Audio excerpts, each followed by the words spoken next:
Low energy, unfocused, foggy? You might be dehydrated. Whether it's hot yoga, over 100-degree weather, or too much sun. Gatorlyte, with a specialized blend of 5 electrolytes, was scientifically designed to help move fluids into the body faster for rapid rehydration. Shop now at retailers nationwide. Gatorlyte hydrates faster than water. Is it in you? Symptoms noted are signs of mild to moderate dehydration. Consult a healthcare professional if symptoms persist. Running a small business means I wear lots of hats. When I put on my hiring hat, I can count on LinkedIn Hiring Pro to make it easy. LinkedIn Hiring Pro helps manage my hiring workflow, puts my job post in front of a unique network of professionals, and matches me with the best candidates for my business. I can also share my job with my network. No other job site lets me do that. No wonder most small businesses say they'd use LinkedIn Hiring Pro again. Hire right the first time. Post your job for free on LinkedIn today at linkedin.com/quality. This message is brought to you by Apple Card. Shave ice by the beach. A trip to the state fair. And a throwback flick at the local drive-in. They're more than just items to check off the summer bucket list. They're also opportunities to earn 2% daily cash back when you use your Apple Card with Apple Pay. Apply for Apple Card now and use in-minutes with Apple Pay. Subject to credit approval. Apple Card is issued by Goldman Sachs Bank USA, Salt Lake City branch. Terms and more at applecard.com. From the Fifth Quarter Studios in Madison, Wisconsin, you're listening to Coach Unplugged. And now, your host, Steve Collins.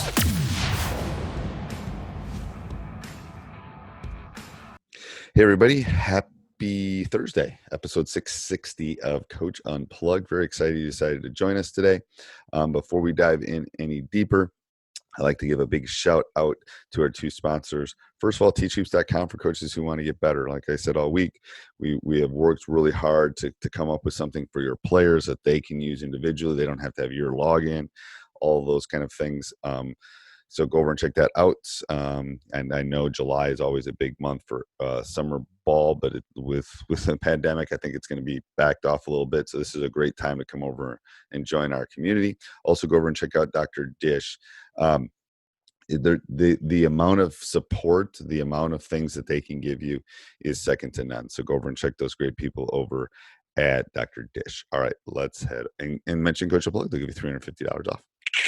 All right, let's head off to the podcast. Before half court or before the volleyball line, even it's here. It's that 10-second thing they're freaking out about too. Yeah. Yep. And then also you got, now these guys, their job, and we talk about it a lot, sprint angle, sprint to the middle of the floor and then straight down the floor, coming straight at it. If he gets off into a speed dribble, now you're finding backside wherever that is. And it's really, it's not a press, in my opinion, athleticism, even though that helps. It's a press of effort and intelligence. When I was playing at Leesburg, it's not predictable too. That's why I like a good. It's not really a run and jump, but it's. I like a man-to-man trap like this in the sense that you're giving X2 and X4 some freedom there. Like absolutely, if you're running a diamond and one against me, I can kind of figure out there's some stunts that you can do to it, but I don't know where X2 is going to go. X2 might let you pass it back once and take the O2 away. I don't know. I mean, and then you sub someone else in, and he's going to play it different. Absolutely. That's why I think it's a great read. Now, you said you had video to show? I do. Let me see if I can pull that up. And then just last thing is X2 and X4. When you got some analytical kids or some kids that want to be told where to go, or they've played a 2-2-1 or a diamond and one or a 1-2-2, a 1-2-1-1. Sometimes it can be hard to. Sometimes some of those kids, it is a little bit more challenging. That I can't tell you where to go. You've got to look and read the situation and figure it out. And that's another thing I like about it. But we had a kid that played here. We had a couple kids that were defensive backs for our football team and safeties. One of them was going to USF to play, and he is just phenomenal. He would literally just bait. I know the special ones you put X4 is where you put because they just read eyes. They can anticipate. Yes, sir. Oh, it's so good. All right, let me see. All right, now let me go back to here. Do you necessarily put size up on the ball, or do you put size back? Well, see, it depends on who. And the way, if we're doing it full court man, it's whoever they're guarding and wherever their press break is. Okay. Now we will we I will. might bring my 5 up to help me break the press then. And that's why we make all of the kids, no matter what their position is, do all those build-up stuff. Yeah, because you never know. You know, right. And in early season, you may or may not have had a chance to scout who you're playing or the Christmas tournament or right. But in the games that matter, you know, we knew and we were putting guys in certain spots that are going to be. Who has to go in those right spots. Huddle's open. Yep. Perfect. I think Coach and I are Tech 1, Tech 2. We were working on getting this stuff pulled up here. It was not a perfect science by any stretch of the imagination. It's kind of funny. I watched this the other night, regional final from a couple of years ago. Right. Just randomly laying on my couch and was like, it's fun to go back and watch, you know. I was sick of watching everything else on TV that I'd been watching. I know. That's why when I started thinking about this morning, this possession came to my mind. The clip I got is it kind of shows how all this stuff comes into play and how game applicable it is. Can you see it, Coach? Yeah. So first of all, side note, the much bigger gym than your gym. Yes, much bigger. Yeah. We're at Cocoa, about 3 hours south of here. Okay. Regional final. We were up. It was nip and tuck the whole time. We went in the fourth quarter up 63-61 or 66-61, something like that. We had started to make a run, but this capped it off and this kind of ended the game.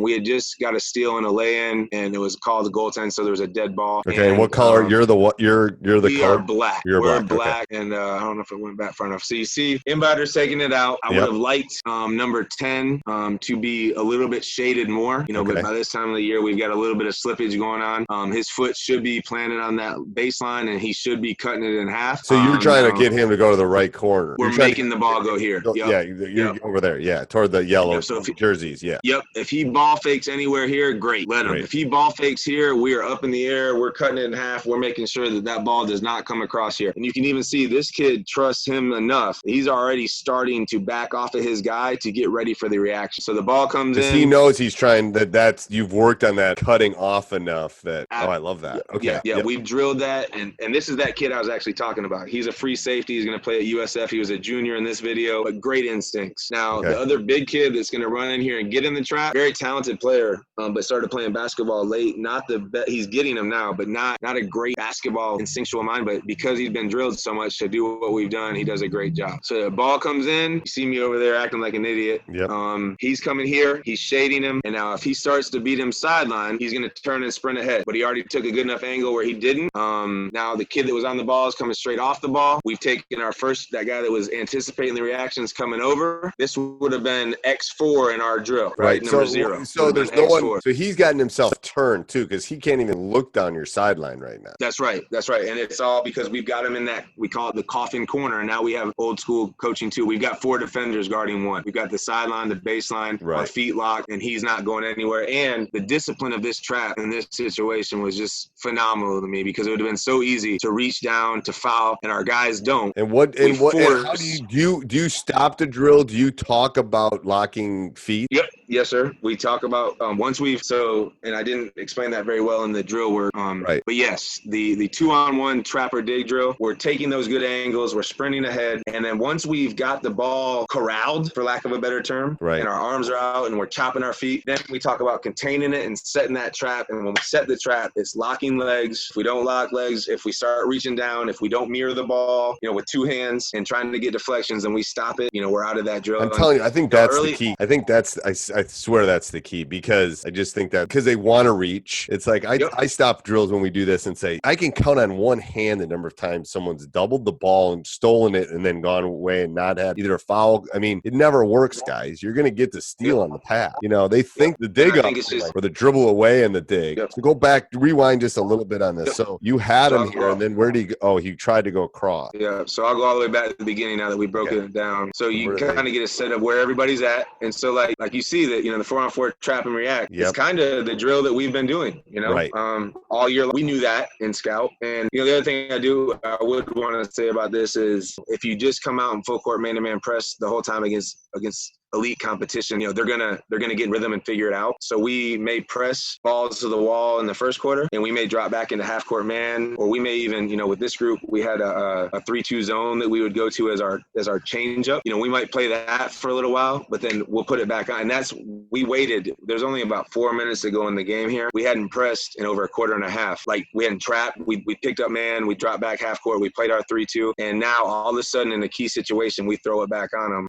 By that point, everything that, if they haven't been doing press breaks in practice every day, if they haven't been getting ready for us or getting ready for that kind of pressure, that point in the fourth quarter, they're not remembering where their coach told them to be necessarily. Right. And I think you hit on a big point there too that I've always preached too, is like that change up thing is so important. I don't do it. I tend to be a little too conservative sometimes, but yeah, that change up, high school kids don't like it. Yeah, absolutely. You can't press. There's very few teams that can press the whole game. I think it's a fine line though too. I got a little too multiple too quickly this year. So the group that you're about to watch, I had together for 3 years. I feel like, I don't know if I'm right, but I it's what I believe. So I guess it's right. Yeah. I feel like when we put in the principles of our full court pressure and we do it right and we get that foundation, then we can go to a 2-2-1 full court press. Right. We can go to a 1-3-1 trapping half court, because it's all the same things.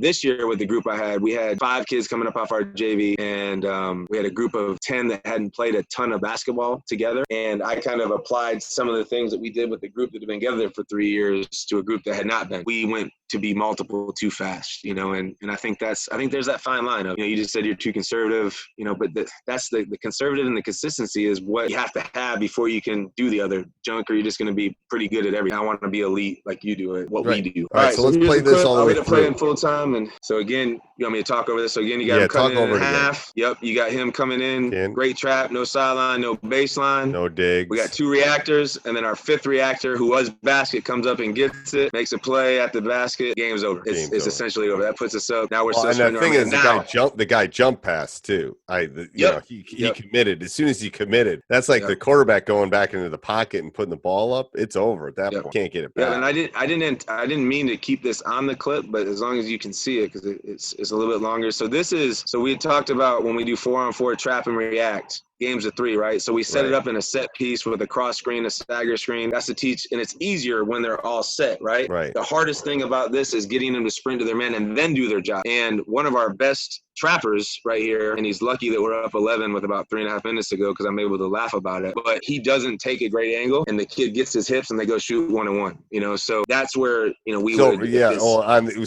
after the shot, you're saying? Yeah, so we score. Yep. Now 10 gets on the ball right where he's supposed to be. Should be cutting in half a little bit more. Number 1 right here, who's a kid I just bragged on. Just bragged on about being, reacting and doing what he's supposed to be doing. He starts to go, and this kid that he's guarding is an absolute jet, right? I mean, he was quick, but that I don't care about that. Your principles and your fundamentals. He's got your hips right here. Right here, when he's got his hand on you, that means he's got your hips. He's broken your 3 feet. He should have turned, broke contact, and sprinted ahead. But he runs into him. And at that time of the game, they're going to slap him on the rear end. Yeah. And do you see how he hit himself? He knows what he did. Thankfully, like I said. And so that's a coaching point too. It's like that adrenaline is going at that point for him too. It's like you got to rely on those fundamentals when that adrenaneline. Look at this packed gym. So I think that's one of the things. Yeah. And that kid played really well for them. And he, I don't mean to break it down too much, but he does a great job, because he does a great job until he fouls him, because they 35, the kid right there in the middle with the pink shoes. Right. He bumps off. Well, I guess he doesn't. I guess Trey's just being lazy.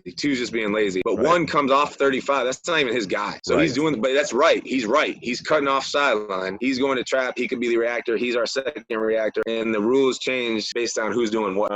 But that's another little, here we are in the regional final, and that's the second drill we did to start the year. There it is, right there. And we're still, and I think we even, talked about that going into the next game. So that's that. Was there any other clips? That was a clip you wanted to show? Hey, Coach, hope you're enjoying the podcast. A couple of things that doesn't cost you a cent to do. You can subscribe and leave a written review. We really like that. You can go over to our YouTube channel. Just type in Teach Hoops on YouTube, and you'll find our YouTube channel. Subscribe, there, so you'll always get the updates.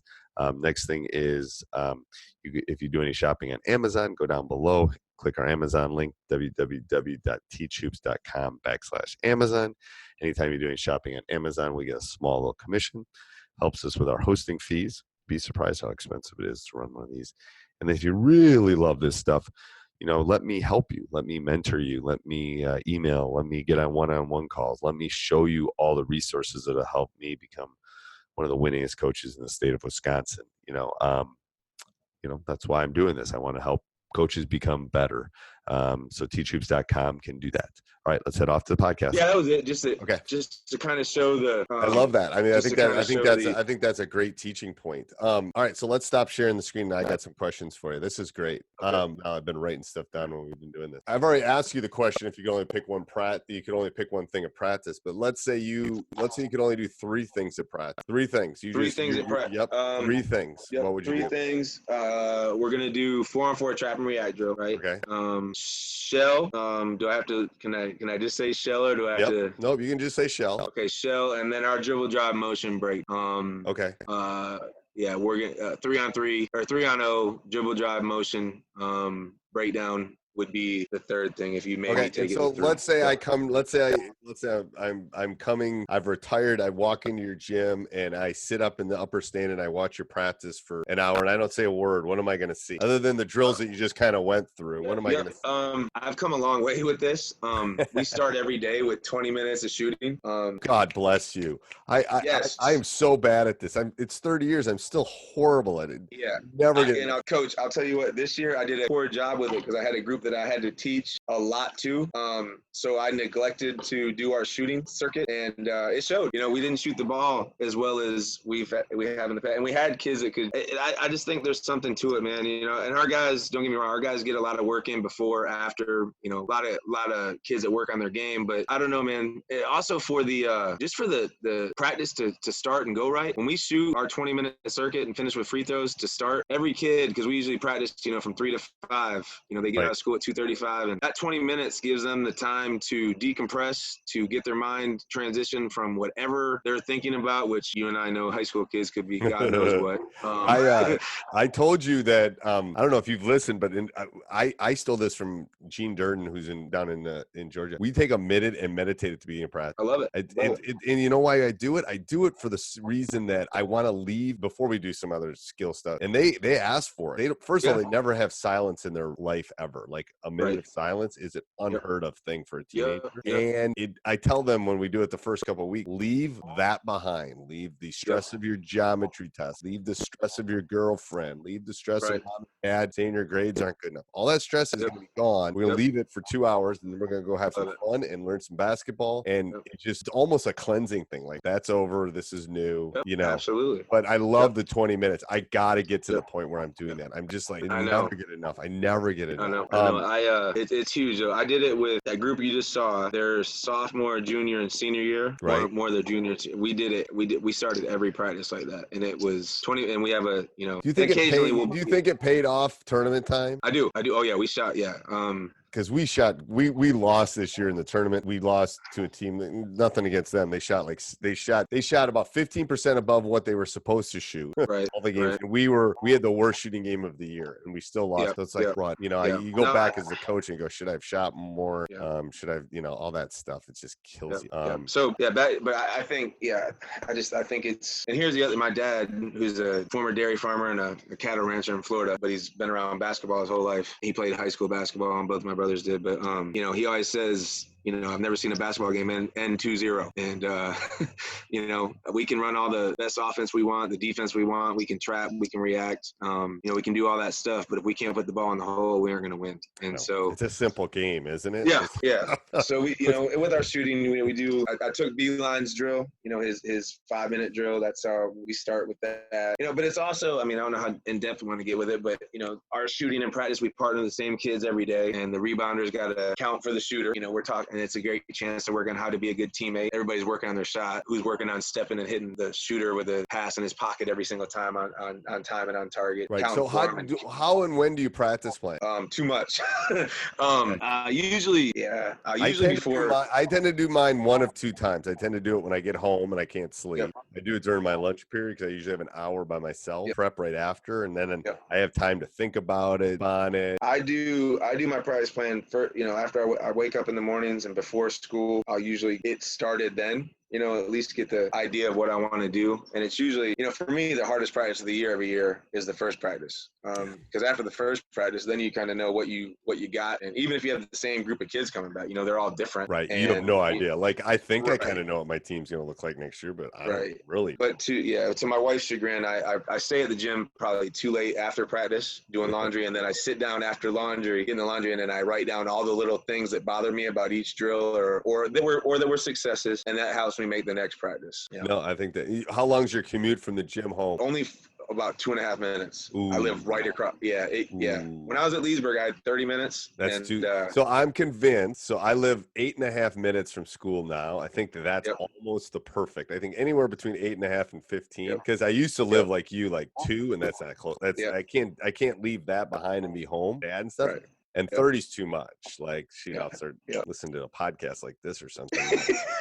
Right. The average commute in the U.S. is 27 minutes. That's why I try to leave my podcast less than 30 when I break them up. What do you think? What's your biggest challenge as a coach? Yeah, or as a parent or a dad or balancing it or whatever. Oh wow. I think the discipline, the discipline to I don't know what the way to say it is, to not overthink it, I guess, and keep it simple, stupid. Yes, keep it KISS, and to believe in what I believe in, and sometimes it doesn't matter what you're doing. I mean, it does, but it matters more it matters that you believe in it to get the kids to believe. And I mean, there's more. Like it's not politically correct, but there's more than one way to skin a cat. That anymore. More than one way to win games. There's more than one way. Like more than one. You got to feel true to yourself. Kids will feel. Kids. I've taught for 30 years. Kids will sense. Absolutely. You. Like they know.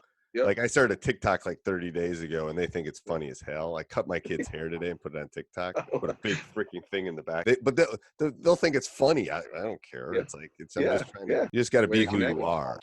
Let's see. Make sure I haven't lost any of my good questions here. Balancing. I did that one. All right. So I'm going to give you, because we've been going a long time.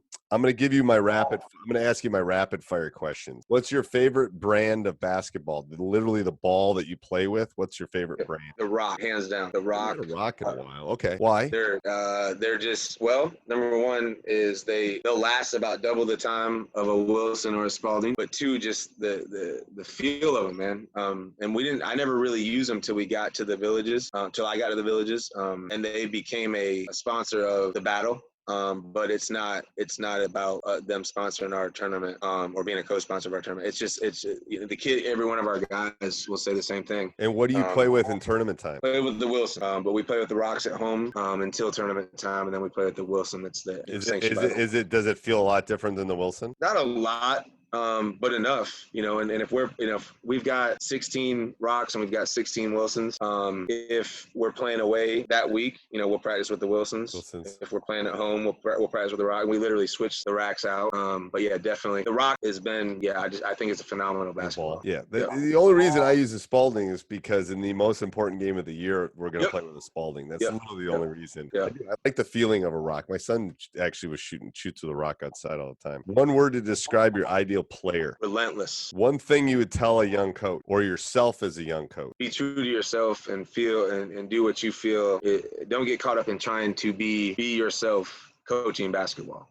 Or any sport for that matter. Don't get caught up in I need to run this offense or run that defense or teach it this way or play this style or that's not.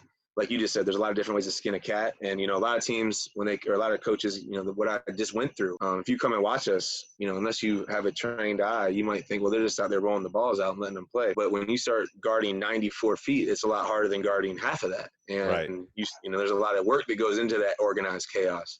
But as a young That's coach, what people don't realize, man. Some of the teams that I came at you, they just thought, shoot, Colin's got more talent than everybody. Yeah. They're just good. Are you kidding me? We spent a lot of time on that. Now, did it look like chaos? Absolutely. Yeah. But it was controlled chaos. Trust me. Yes, absolutely. and I think early on, we got to, we got to run the motion. We got to run the flex. We got to play half court man to man.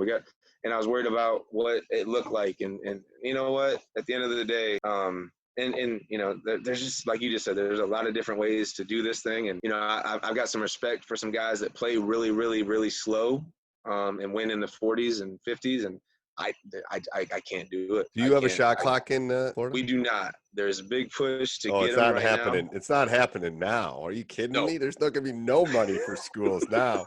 Right.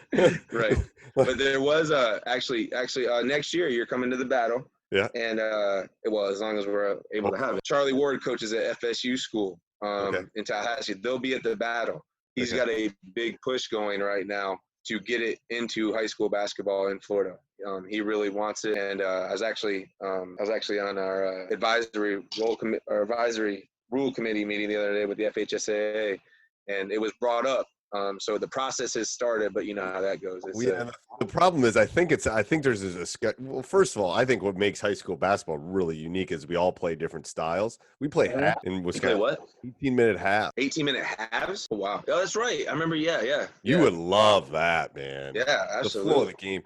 So it makes you play more kid. Everybody has to come out. I got to rest. I can't. The kid can't play 18 minutes. Like no one plays 20 minutes of a half of a high school or of a college game. Right. So I got to rest them. So I got to figure out when I can rest them. That innovation to the game, I think, at least at the high school level, was a good innovation. Made me play more kids, better flow of the game. That I'm just not sure. I think if you put the shot clock in everywhere, it's going to be press you or 2-2-1 you, make you take. I just think it's going to be very uniform. I love the differences that you can come at me and I can slow you down. I mean, I won't, but I think that's what makes high school really unique. And if we get rid of that, we're all going to be very similar. You know, I could not agree more with you. And really the big push for it down here has been, and I'm sure there's teams that, Orlando Oak Ridge is phenomenal. Right. And Orlando Boone is usually really good. But 2 years ago, Oak Ridge had, they were one of the better teams in the country. Right. And Boone was a talented Central Florida team. Boone beat them 10-8. But how does that happen? How do you not come at them? Hey, Coach, hope you enjoyed that. Make sure you subscribe and like. Go over right now. Stop. Join teachhoops.com. Say, I want to become a better basketball coach. I want to win a state title. I want to learn what it takes to take my team to the next level. Well, I can help you do that. I've been through all the battles you've been through. Let me help you through this great process we call coaching. All right. Have a great day. Thumbtack presents Uncertainty Strikes. I was surrounded. The aisle and the options were closing in. There were paint rollers, satin and matte finish, angle brushes, and natural bristles. There were too many choices. What if I never got my living room painted? What if I couldn't figure out what type of paint to use? What if I just used Thumbtack? I can hire a top-rated pro that knows everything about interior paint, easily compare prices, and read reviews. Thumbtack knows homes. Download the app today.